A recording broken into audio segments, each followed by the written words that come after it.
I'm so proud that A Dog's Life is now sponsored and powered by Antinol. I've given green-lipped muscle to my fur family for over 15 years as part of the precautionary principle as learnt with the College of Integrated Veterinary Therapies. I switched to Antinol's Joint Care Pro a year ago, being so interested in its unique oil-based capsules, especially for Mr. Binks. He's taken greenlip muscle since I rehomed him, aged 11 years ago, to support his long-term joint health, as greenlip muscle is species appropriate and bioavailable. Antinol is backed by 25 years of scientific research. Each 50 milligram capsule simply contains its patented active ingredient, PSCO 524. This is extracted from greenlip muscle. This is the highly concentrated oil that's ethically extracted and contains all known omega-3s, including ETA, EPA, and DHA. Mr. Binks's stride is strong. He's active and happy. His coat is like a mirror, reflecting a healthy metabolism that's supported by this powerhouse of omega-3. So go to Antinol's website today and grab your 10% discount simply using my code Webb.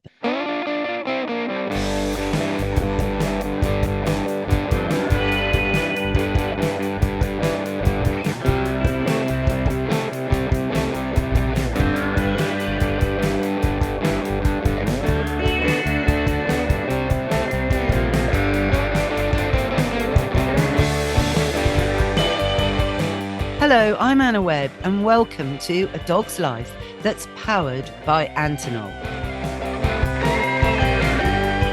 On today's show, we're talking to the amazing behaviourist, Ross McCarthy.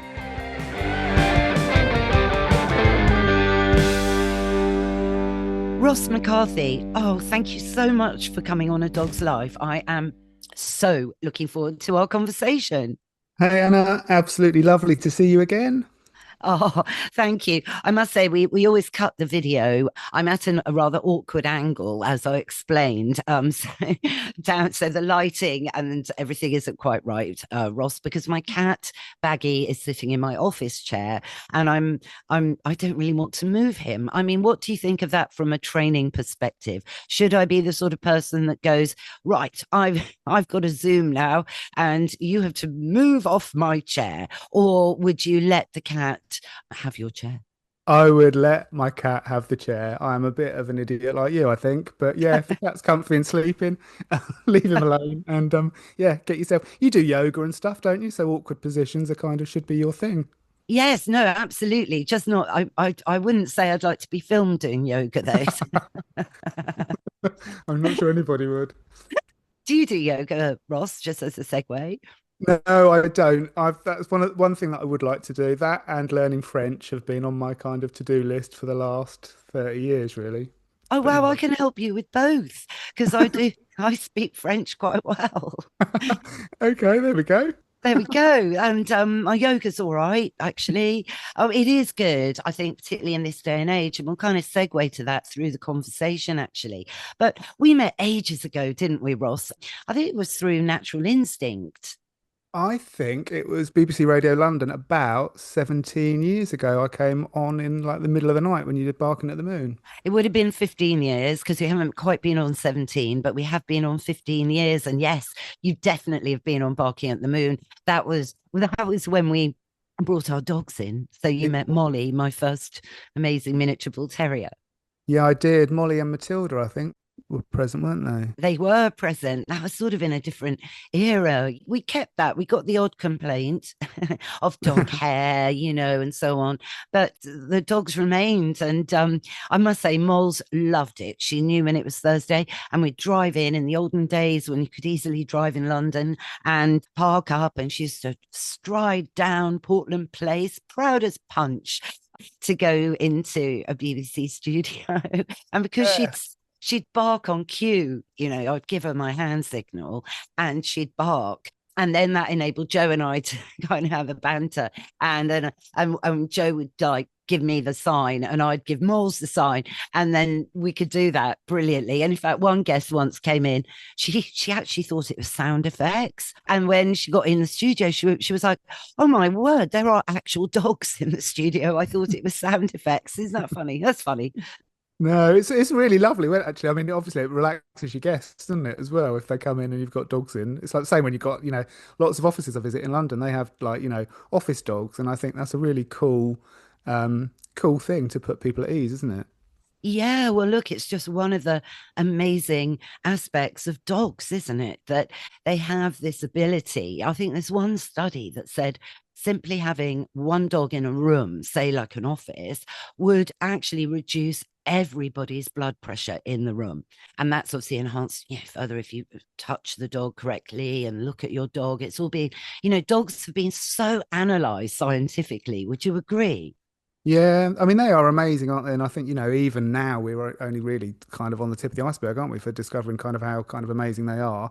I think recently there's kind of a study, wasn't there, about Alzheimer's and dementia and how dog owners versus cat owners are less susceptible to that for some reason. I've not read the study, but yeah, it's fascinating the impact they have on our lives, isn't it? It really is. And we've developed the dog, it's our kind of responsibility, don't you think, to bring the best out of dogs. And I mean, might you say that, I mean, obviously we've seen a huge surge in dog ownership, through the pandemic, but I think before the pandemic it was beginning to happen, wasn't it, Ross? Dogs were becoming this kind of, to be cool and be in with the in crowd, you've got to have a dog.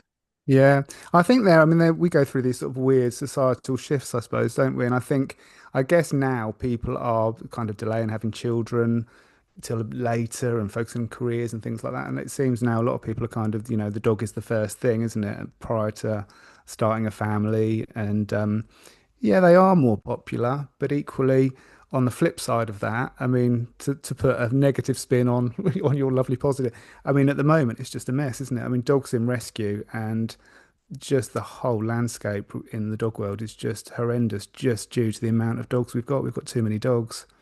Yes, and perhaps I agree. I mean, I agree. We're in crisis, I think, Yeah. Ross, we really are. And obviously, I really want to highlight all of your amazing training qualifications and your background. So I'm just saying that now because this really authorizes you, if you like, to speak about this. Because, I mean, no, I mean, I do, one-to-ones with people as well, not as many as you, and you obviously train people to become trainers as well, which is great. But with the people that you see, individuals with their dogs, I mean, a lot of everything shouldn't really be happening. Do you know what I mean? Yeah, I do. I know entirely what you mean. I mean, like you said, since I guess the pandemic, when everybody thought that would be a wonderful idea to have a dog and never had any kind of imagination for the future that they might actually go back to work one day or they may actually have to go to the shop. Um, Go I, to the shop. I have to laugh. Carry on. yeah, well, people didn't do that. I mean, people were just bizarre. And the amount of dogs with separation issues and anxieties that we've seen subsequently, just because people didn't have any forethought. But I think ultimately, I mean, we as a species tend to be quite selfish, don't we? We want it now. I want it because I can. And I think often people put very little thought into what they're doing, what they should be doing for the dog, and understanding that actually the dog is a unique, amazing species. It is not a furry human. It's not your furry child. And I think that's where a lot of the problems arise, is that people want a furry baby, a toy, and they don't treat dogs appropriately, and therefore we see a number of behavioural issues as a result of that because their needs are not being taken into account. Absolutely. And, the figure now for dogs suffering from anxiety in some way is apparently that 70% of Yeah. Britain's dogs are anxious. That's a big statistic. I mean, would you agree that that's right? And you know, how has this happened? Is it because people don't, as you've just said, they're not little people in a furry suit? So they are dogs. And if you don't understand what a dog is or meet their basic needs and fulfill your commitment to get the best out of your dog, then, it might not always work. No, and I know, like you're saying, 70% sounds incredibly high, but then if you look at sort of the other end of the lead and the anxieties and the problems that people are experiencing these days, I mean, times are really hard for a lot of people and have been, for some time, haven't they? Financially throughout the pandemic and all the rest of it. Life is hard. People do suffer with anxiety, and dogs are so inextricably linked into our lives and our emotions and, our relationships with partners and kids and everything else that obviously they absorb some of this stress that's going on in the environment. And I think that also is compounded, like you say, by the fact that people don't really investigate kind of how to look after this dog holistically. What does this dog need exercise wise? What does this dog need nutritionally? How can we fulfill this dog? It's just this dog has to come into our home and fit in. And if it doesn't fit in because it chews the skirting boards or it barks when we go out, then we've got a problem. We either get rid of it or we drug it. That's kind of where we're at right now. Well, you mentioned, yeah, drug it. I mean, I think it was on the Australian ABC News channel just the other day about concerns in Australia about vets prescribing fluoxetine, which is Prozac Hmm. to everybody, to dogs. Now I've been on GB News twice actually talking about this, so I'd love to hear what you think. If you would recommend that, for example. Yeah, I mean, I never have recommended fluoxetine at all. I'm sure there are the rare case whereby that would support kind of behavior modification and training.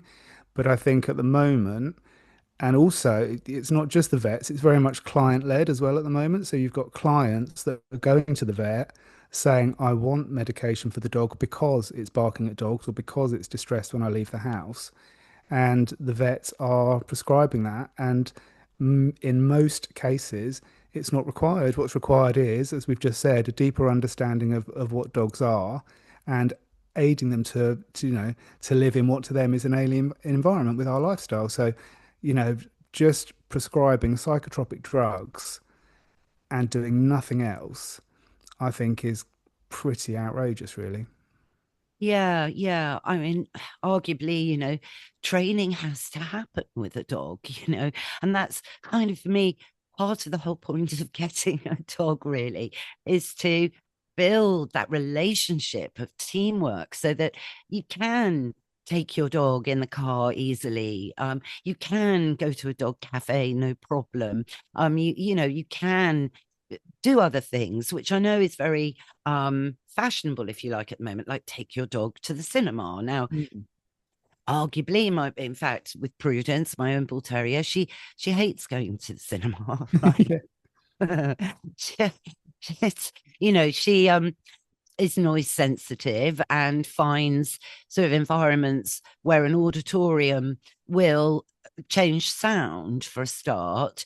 Yeah. And when she was young, she wasn't very good at keeping still for 3 hours and various other aspects, an alien environment that was triggering her noise sensitivity, really. So Mm. it wasn't really fair for me to encourage this. We did do a couple of cinema outings. One was for Isle of Dogs, actually, and the Hackney Empire became dog friendly for one Sunday. And oh God, I don't know if you've seen that film, Ross, but it shows she was watching the screen because there was a moment where this kind of like this cartoon thing comes out of the screen, very scary. I mean, it made all the humans in the room Yeah. jump.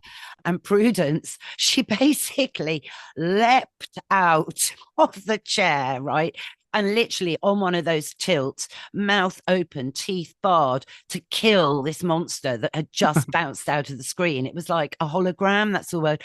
And of course it disappeared immediately and it wasn't really there and it wasn't, and then she kind of just fell. I think I caught her and she was like, God, it was like the expression on her face was like, oh God, hang on, what happened there? That was completely weird. And after that, we never went again. No, well, she probably thought she got rid of it. She probably thought she did you a favor and got rid of that, scary monster that came out. Yeah.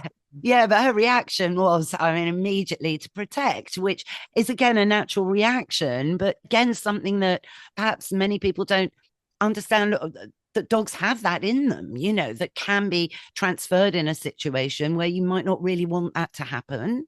Yeah, no, totally. And I think a lot of people, the problems that they experience, kind of behavior problems, if you want to call it that, they're not abnormal issues. Their dog's behaving normally that doesn't quite fit in with people's ideas. Do you know what I mean? I think you hit the nail on the head there a minute ago. You said, you know, Prudence or whatever doesn't like particularly the cinema, so you don't take her. Well, cool. You don't have to, do you? And I think other people are just people. I want to do this, and I want the dog to come, so they will come. And how can we make that happen? But you don't need to, do you? Do you know what I mean? If she doesn't like it, don't take her. Well, no, and noise sensitivity, we've done a lot of work with it and everything, but she's a severe case.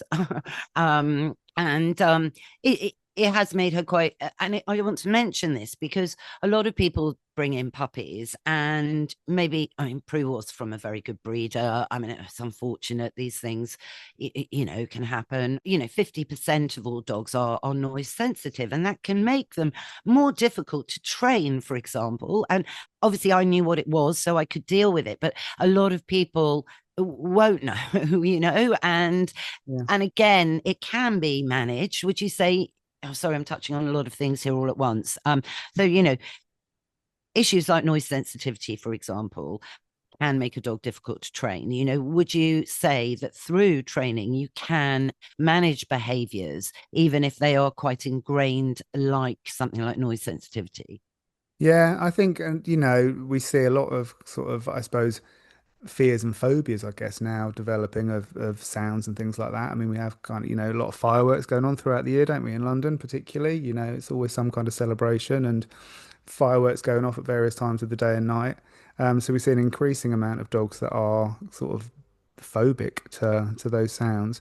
But yeah, dogs even with sort of minor sensitivities, if you like, has a massive impact on training, like it does with us. I mean, if half your head is in another place, for example, if you're learning French, if half your head's in another place because you're freaking out about something, you're not going to focus, you're not going to be able to learn and develop, are you? And it's very similar to dogs. It's, if they're in a stressed and anxious state, then their ability to learn and associate and whatever else is kind of greatly diminished. Absolutely. Yeah, no, that's right. But, at the same time, to work gradually and work through issues in inverted commas, Yeah. you can better your dog. Is that something, at the CIDBT that you would recommend? Yeah, totally. I mean, we, at the CIDBT, which is Cambridge Institute Dog Behaviour and Training, we advocate really for providing the very best life for each individual dog that we possibly can. And sometimes it does involve kind of pushing the dogs a little bit through barriers and boundaries, because if we let them stay within a zone in which they're comfortable, which is not conducive to giving them the best quality of life onwardly, then that's doing them a disservice, isn't it? So sometimes we have to kind of push through. Yes, you're fearful of this, that, and the other, but actually, if we can overcome that, your life and my life is going to be a damn sight better than it is now, because our whole world will open up to, different avenues that we can do with the dog. But if we just allow the dog to live within the remit where it's comfortable right now, then, it lives a very kind of isolated little life, doesn't it?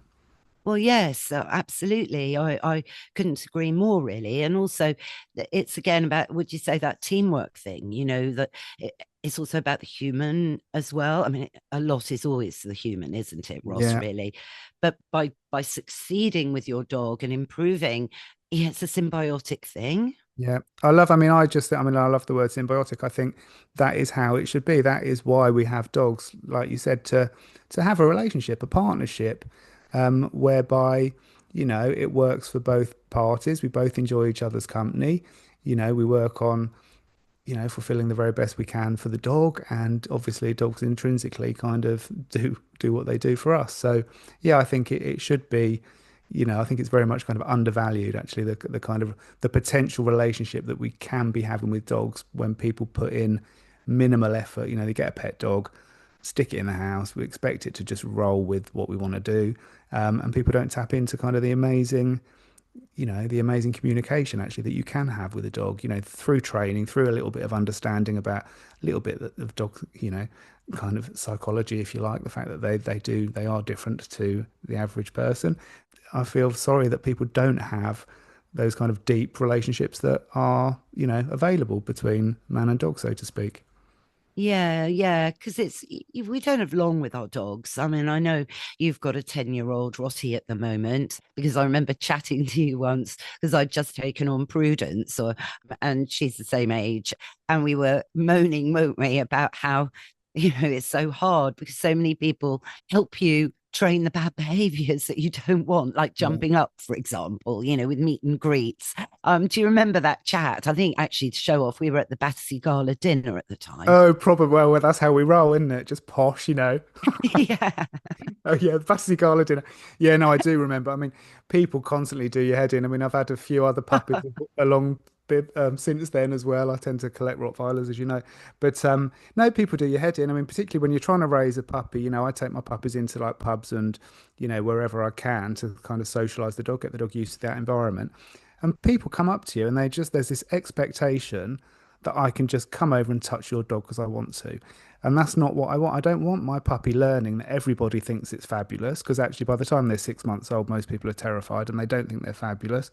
And I don't want that to become the expectation for the dog that everybody's going to stroke it and everybody comes over. And people get so offended when, I mean, on the rare instances that they do ask if they can touch your puppy, when you say no. Do you know what I mean? It's like, no, we're just here chilling, right? We're having a drink. I want the puppy to be fairly neutral in this environment, to chill out, to relax and soak up kind of what's going on, all the other people, all the other dogs, the music, everything that's going on. I just want the puppy to kind of learn that. I don't need your big fat hands all over my puppy's head. Thank you. Oh, gosh. Well, one that might make you laugh. I mean, I was at a dog event with Mr. Binks, right? And suddenly, just having a chat actually with someone and being, busy. And suddenly, this chap and his golden retriever, young, big golden retriever, the dog's pulling the man along, right, to come over. And apparently, my dog has to come over and say hello to your dog. Now, Mm. immediately, we have not only a massive age differential going on, one's 13 and a half, Mr. Binks, he's also 9 inches high compared to young, maybe 1-year-old golden retriever, I don't know, whatever, 40 inches high. One in control, Mr. Binks, one not in control, golden retriever. And I'm like, you must be absolutely joking.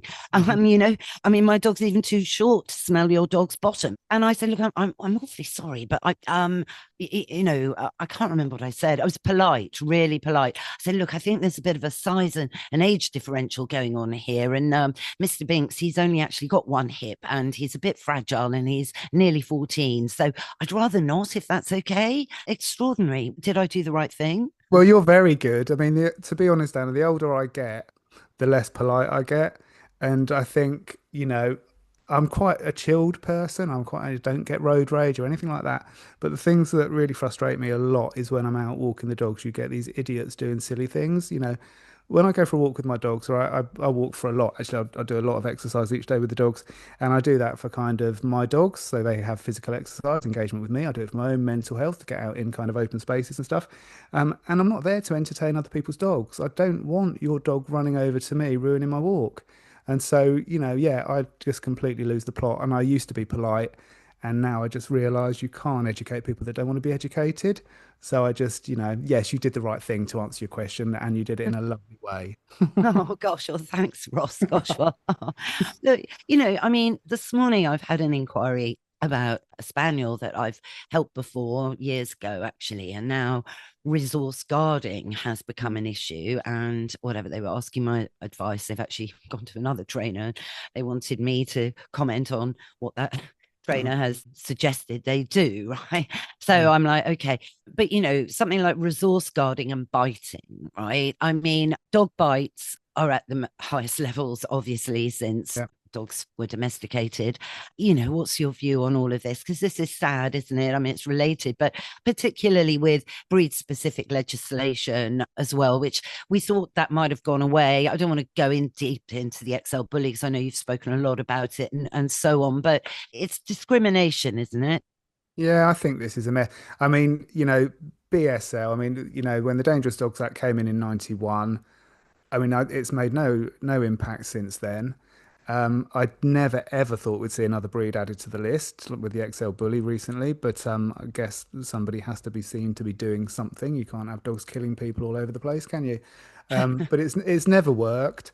I mean, even now, I mean, the pit bull was banned, as you know, in 91. And where in London can you go where you don't see pit bulls walking down the street? Yeah. I mean, it's ridiculous, a rose by any other name, and or that. So they're all still around. They're walking around. The legislation hasn't worked. People never look at education and looking at the other end of the lead and who should and shouldn't be owning dogs. I'm very much kind of believe that we should, like driving a car, you should have to, undertake a test of a sensible level of knowledge to own a dog, and particularly with the more challenging breeds of dog and the larger dogs that can cause greater damage to people, then you shouldn't just be able to go and buy one from Pets for Homes online. You should have to have some kind of certificate to say, actually, I do know what I'm talking about. I do have a suitable property. I do understand the intrinsic drives of this dog. And therefore, I'm going to be a sensible owner because I know the requirements. So you can't just go and get one. But no, dog bites are up and up and up, not just with those kind of the banned breeds and the fatal dog attacks and things like that, but dog bites across the board in family homes. And I think that aspect again comes back to poor breeding practices, people churning out dogs, particularly since the pandemic when you're selling puppies for over £2,000. Um, People are buying these puppies and they're again not treating them like dogs, not doing the right thing, and encountering issues because of that. Gosh, yes, I couldn't agree more. I mean, I know, I think you mentioned you are helping rehabilitate a cockapoo recently for this very issue. Yeah, totally. And I think, and then also, I mean, this is probably a very unpopular opinion, but the there's a lot of dog training over the last 30 odd years has changed quite a bit, and some of it or a lot of it is in a very good way. So we understand a lot more now about how dogs learn and different training methods that we can get the very best out of the dogs, and that typically the training methods are much nicer than they were prior to that. It used to be quite punitive at times, but now it's not. But a lot of the training methods that people do, the lot of kind of the well, the science that's not really science and things that people quote, I think a lot of the training ideology is not doing dogs any favors now by being too far the other way to be everything has to be wonderful and smell of roses and be positive. And for me, raising dogs is not rocket science. It's very similar to raising your children. Overwhelmingly, you should have a positive interaction with your dog and your child, but equally, in order to raise them to be happy, functioning members of our society, there have to be consequences when they do the wrong things as well. And people are missing that out and doing dogs a great disservice by doing so. Yeah, I really, really agree. I mean, I was talking to someone about a food project actually I'm working on. Can't say anything, very exciting. We like food.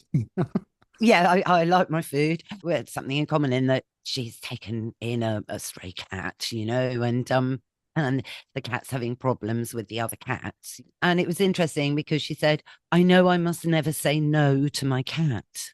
Yeah. You hear it all the time. I mean, I'm always amazed. So I'll go and see, as you know, I sort of travel all over London, and a lot of the people that I see, in nice areas, big houses, have successful jobs, have managed to raise three children quite successfully, and then when it comes to raising their cavapoo, they can't say no, and they're literally held hostage by their cavapoo. Sensible, intelligent people have been floored by the research they've done online about what they can and can't do with their dog. And like I said, it's not rocket science, is it? And how you can raise three kids to adulthood and you can't raise a cavapoo, I don't know. No, no, absolutely. And I think that is it. The internet has done a lot of good generally, but I mean, also, yes, a lot of bad, I think, with so many people also, having opinions. That's the other thing. And a lot of that does come from experience. Dogs haven't changed. I think humans have changed. We're having to change as social media envelops our life, for example. I do believe in the future, if planet Earth is still around, we will have massive thumbs Well, we'll because, have to, won't we? We'll have to. yeah, we're going to adapt, whereas, dogs don't know what social media is. They don't care, actually. Yet they're becoming kind of exploited on social media, unbeknownst to them, which I don't like. But are you with me? What am I trying to say here, Ross? No, I think a lot of the problem is because you were saying about sort of people seeking advice online, which they do. Because I mean, when people have got serious behaviour problems, the first thing they do is turn to old, Janet on Facebook to ask for advice, which of course is never a good place to start, is it? And I think the problem is there's so much. It's not like behavior and training advice for dogs varies slightly from person to person. I mean, it's poles apart. So if you're searching sort of how to address, some kind of reactivity or aggression towards dogs or something like that, or some kind of anxiety issue, the advice that you find online is poles apart. So people are trying to employ something, they're like, oh, I'll do that. And they do that for a short period of time. That doesn't work. So then they go do a complete 180 and follow the other advice and do that for a bit. And that doesn't work or further compounds it. So they end up getting in a mess. Whereas years ago, I've got a problem with the dog. I'll go and have a chat with the vet. The vet would say, okay, I'll refer you to such and such. And that would be that. But of course, now people don't do that. They just, oh, I know, we'll have a look on Facebook or, Instagram or whatever and get get our advice from there, which is bizarre. And of course the vet may prescribe an antidepressant, Yeah. which that going back to that quickly, it is a bit weird, isn't it? Because I mean, well, from my understanding, what I've read and learnt, dogs' brains are different to ours. They don't have the same frontal cortex, so they don't have, how we have the monkey chatter in our brains. Yes. Yes, I, exactly. I'm what I know that very well, Anna. yeah, Yes. no, same here. Actually, I have to say, I have a lot of monkeys in my head. Yeah. They're always on the go, but dogs don't have that, and also going back to this depression thing. I mean, yes, dogs can be shut down, which you'll agree with. Like a dog in rescue for years on end. Yeah. But is that depression? Do you know what I mean? Because I mean, depression comes from like worrying about not being able to pay your rent, or Yeah. worrying, things like that, or saying something that might have offended somebody. But dogs, can't speak, so I mean, that's not going to happen. So, and will not speak in our language. They No. obviously have their own language, which let's touch on ever so quickly as well in a minute. So this whole antidepressant thing, they I don't have the same brains. No, they don't. And I mean, sometimes, to be honest, I kind of envy that. I mean, my dogs, they have their lovely walk in the morning. They've got a lovely dinner to look forward to later on. They're not worrying about whether we're going to pay the mortgage next month or worrying about, whether I need the car serviced and can I afford it and all the rest of it. They live in a lovely world. And when you see kind of how excited they get by something like a ball or when you pick up your car keys or, the pleasure they get in small things, you feel kind of envious of that, don't you? Do you know what I mean? And kind of realize how simple their world is. And, we can very kind of, in most cases, quite easily make their lives a lot better without the intervention of, medication. And modern trends. We all love the Kong. I will give it a plug. Yeah. um, you know, a really good invention. Would you agree, Yeah. Ross? Yeah, gotta love a Kong, haven't you? We don't get paid, do we, to support the Kong? But no, I mean, No, yeah, I know. Kongs are great. Use them, yeah. Kong is fabulous. I use the Kong quite a lot, for giving the dogs their whole daily food allowance in cases of like separation anxiety and case of aggression to people coming into the property and things like that. So Kongs are fabulous. Yeah, they're great for kind of mental enrichment. Typically, I mean, dogs left to their own devices. I mean, their food is gone within seconds, isn't it? So if Mm. we can prolong that so they have a little bit more lasting enjoyment out of it, then that's got to be a good thing, isn't it? Yeah, and I love the Kong because it, activates everything. They can chew it if they want. So they're using their jaws. They're getting that oxytocin hit from chewing into their brain. 'Cause chewing is such an important behavior, Yeah, isn't it, Ross, for dogs to do on a daily basis?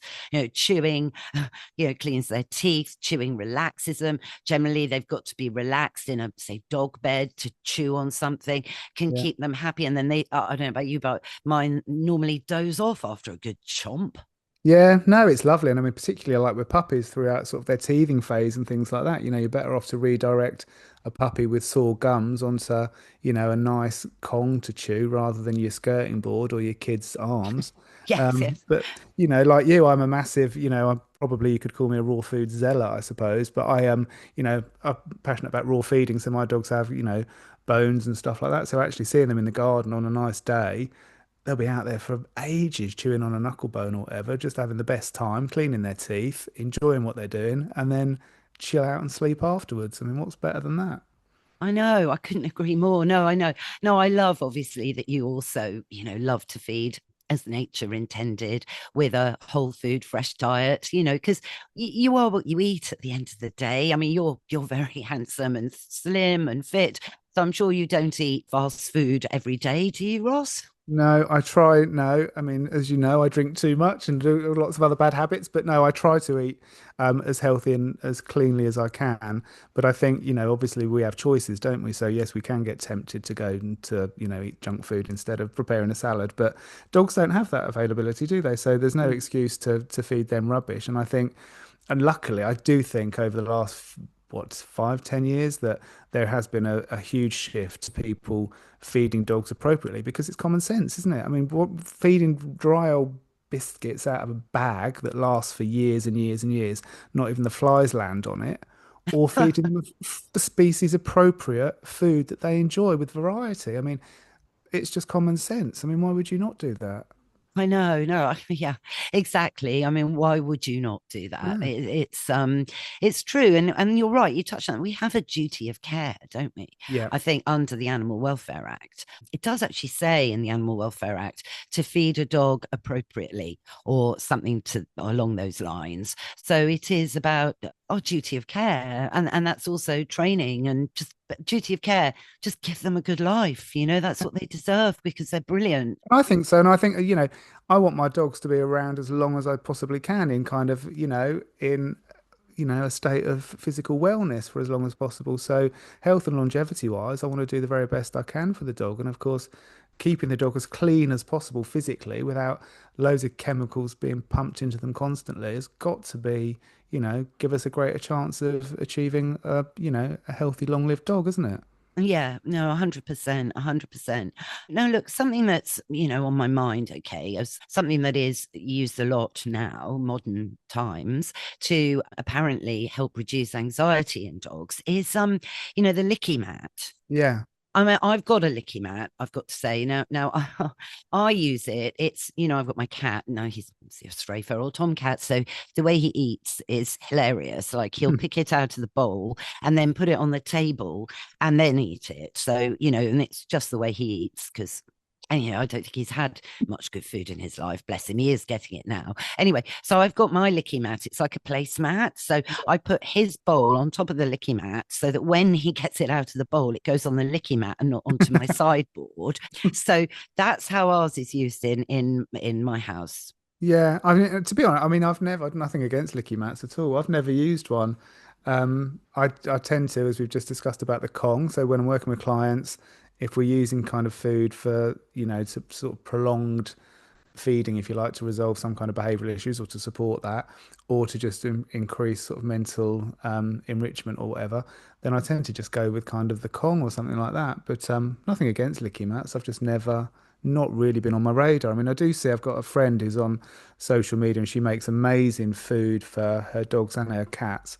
And when you see those bowls of food, they've got little bits of fish in and all this little bits of kefir and a couple of blueberries. She just make like it looks amazing. She does all of that on a licky mat, and that looks fabulous.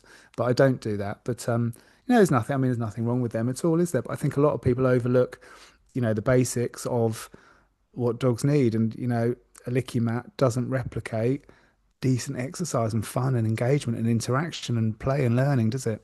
Licking is a behavior personally with my own dogs I don't like. No. Licking when a dog's licking their paws obsessively. I don't mean just having a little lick, but Yeah. really getting into their feet. They can make them red raw, and it can be down to allergies, sure, which goes back to diet sometimes, or something that got on their feet when they were out walking. But when it becomes OCD, and now I see that a lot because I've had bull terriers for Yeah. 25 years. They are known from being born. Yeah, you do. You see that for sure. Yeah. Yeah. And I just think, well, why reward licking when you could be rewarding chewing? That's all. And well, certainly for Prudence, it would be a huge risk to give her a licky mat. I mean, huge. I would never even go there. I know I would have a hugely expensive vet bill at the end of the day because she'd eat the whole thing. Yeah. That's the other thing. She's got the jaws that could do it. And she'd be like, oh, this is good. Well, clearly I'm supposed to chew this because obviously I encourage chewing. So it's just, so I'm very happy with it as Baggy's placemat. But I agree as well. You know, you see, I love obviously slow food feeders. Great. I use those. Prue's got one of those. That's great. No one wants their dog getting bloat. No. And I agree. Pongs or those spiral bowls that you can get. I'm a great fan of those. Use those. As to prolong the eating experience, absolutely. But yeah, don't know. Just something I've just thought about. Yeah, And no, I don't. No, I don't think. I mean, any of those sort of obsessive compulsive kind of behaviors that you don't really, like sort of shadow chasing and light chasing and things like that. You don't want to activate, you don't want to do anything that's likely to activate that, do you? Do you know what I mean? So you're or better. reward it positively with food, that's Yeah. the thing. And when they're being groomed, I'm very much, you don't deflect from the grooming experience. Grooming's fun. It's been trained as a game from the get-go. Why deflect from that? The grooming's great. They're getting attention. They're being made to look super. It's a fun experience to be enjoyed. If you have a dog that needs regular grooming, that's something obviously from a puppy. You train that cockapoo from the Yeah. get-go to stand on a table, enjoy being touched, touch their feet, trim their nails, open their mouths, all the rest of it, because that dog will need grooming every, really 5 weeks. Yeah. I mean, I'm lazy. I mean, where you are in a way, Ross, having Rotties, Yeah. they don't need to be clipped and all of that, do they? No. Smooth coated dogs for me will always be I just love them. I mean, they're clean. I just love a line of a dog that's a Yeah. smooth coated dog. It's just my personal thing, right? No, I do as well. I mean, I don't know if you remember, I did have a Pomeranian for, 15 Yes. years. And but I am not a dog groomer by any stretch. I cannot groom long-coated dogs. I'm just no good at it at all. But like you said, it should be again part of your relationship building and forming, shouldn't it? The grooming should be enjoyable, not, lick on that whilst I try and brush your tail. It should be an engaging experience that you share and the dog enjoys. Yeah, exactly. And, I'd love to have a poodle one day because I love poodles. I don't know what you think of poodles. I mean, well, they're so smart, and I love their line. Their long nose. I think they're very, very well balanced shape, and so on and so forth, and easy to train. Yeah, But fabulous dogs to train. yeah, but they so need grooming. But I'd love to. I don't know. I mean, I don't know. Getting on now, who knows what will happen? But what was I going to say? Yes, but I'd learn to groom that poodle, and I do it myself. Do you know what I mean? From a cost perspective, probably, but also time perspective, but also going back to the thing. That's our relationship. Yeah, You're my poodle, and I want you to look sensational, yeah. and I will ensure that that happens. Yeah, no, exactly. No, I think that's quite right. But yeah, like you said, I mean, from a cost, I mean, a lot of people, like you said, but keep mentioning the cockapoo, like we all do these days because they're so common. But the cost implications of grooming a cockapoo properly. I mean, like you're talking, like you said, 4 or 5 weeks. I mean, it's huge investment, isn't it, just to groom your dog? Well, yes, I mean, grooming isn't cheap, I mean, it really isn't. I think a cockapoo's about 60 quid to be Yeah, groomed. So that's really a monthly extra cost on top yeah. of obviously everything else. So it does need to be factored. But I think a lot of people didn't realize that. I mean, I think a lot of people that got dogs in the pandemic very tragically don't have them anymore, Ross. I believe many have been sold online. It's horrible. I mean, and we started off talking, didn't we, at the beginning of this podcast about, the state of rescue. I mean, I do a little bit of work. I mean, I do nothing beneficial, but do a little bit of work with a couple of rescues. And oh, it's heartbreaking. It's just a mess. They are full to the brim. I mean, I get phone calls, from not clients, but people that, don't want help. They just want to get rid of their dog. I'm with the British Rottweiler Association as well. So we get phone calls. Can you take my dog? I'm like, no, we have got nowhere to put your dog. There is no, I can't find a foster placement. I can't find a kennel space. We have nowhere to put your dog. And these people, they went out and got a dog, thought it'd be nice, realized that it wasn't quite, the Disney idea that they thought it was going to be, and then they dump it and then make it everybody else's problem, which is just horrific. So, going back to the CIDBT, how do you work? Do you train people to become trainers? Do you train individuals to become better dog owners? How does it all work? So CRDPT wise, we train people to be trainers and behaviour practitioners, and we have a number of kind of sort of certifications and qualifications as well. So we work with iPet Network and AIM qualifications, and I consider myself really fortunate. We have an amazing what we call CIDPT family, which is just a huge network of wonderful people that are all, you know, doing the very best they can for dogs, really, all very like-minded. And obviously, year on year, we've been going probably 18 years or something now. So year on year, we meet more people, and we create the very best kind of ripple effect we can across the UK to improve the lives of dogs through understanding, really. So yeah, I consider myself very blessed to be involved and to meet so many amazing people. Gosh, yes. No, I must do. I think I want to do something. I'd love to do a course or something with you soon because, I've missed you, Ross. We used to see each other quite a lot in the Yeah, we olden do. days. I Yeah, know. And yeah, then I suppose it was the pandemic and everything. It just, yeah. So, yeah, let's try and make that happen or something. Yay. yeah. No, come up and play with some dogs and have some fun. It's cool. Yeah, no, I'd love that. I'd love Yeah. that. Is it up at Stoneleigh you do it? Yeah, so we're at the Kennel Club building. Yeah, yeah. Ross, look, thank you so much for coming on today. And it would be lovely if you'd come back. And anytime you'd like to come on, please just shout. Yeah, no, thank you for having me. And yeah, I'd be delighted to come back and moan some more. Well, it's constructive moaning. Yeah, I think sometimes we all get a little bit frustrated. I mean, working with dogs and people and things like that and seeing, how life is at the moment, how difficult things can be for a lot of people. I think that, it does make you a little bit moany, but overwhelmingly, I think like us, we are doing the very best we can to make kind of positive changes for dogs, and that's all we can do, isn't it? Yeah, it is indeed, Ross. And thank you for being there. And thank you for this fabulous conversation. Thanks, Anna. That's our show. Hope you all enjoyed it. If you did, go on, rate and review the show wherever you tune into your podcasts. Thanks again to Ross McCarthy for joining us today. All the links are in the show notes, as well as the links to Mike Hansen, my producer at Pod People. Thanks, of course, to Antonol for powering today's episode. If you want to find out more, all the links are in the show notes. Oh, and why don't you subscribe? It's free, and that way you'll never miss another show. Bye for now.